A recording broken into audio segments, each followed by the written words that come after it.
কবি কি ভেবে লিখছে এটা আমি কেমনে বুঝবো?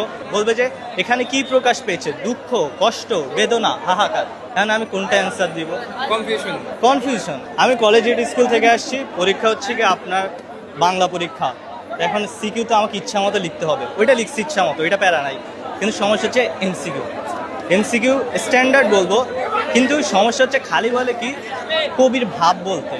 এখন কবি কি ভেবে লিখছে এটা আমি কেমনে বুঝবো? এটাই তো।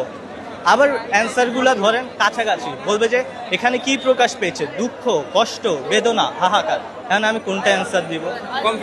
কনফিউশন। মানে এমসিকিউটা একটু স্ট্যান্ডার্ড ছিল, স্ট্যান্ডার্ডই বলবো। হার্ড বলতে গেলে তো অন্য কিছু বুঝে, অ্যাডভান্স লেভেল। স্ট্যান্ডার্ড ছিল, সিকিউ সোজা ছিল, আলহামদুলিল্লাহ ভালো। প্রথম পরীক্ষা দিলাম তো, প্রথম পরীক্ষার প্রশ্নের যেই মান, মনে হচ্ছে পরে পরীক্ষাগুলো এই মানেরই হবে, স্ট্যান্ডার্ড হবে। 80+ এমসিকিউতে যদি খারাপ হয়ে যায় তাহলে 80+ আসবে না।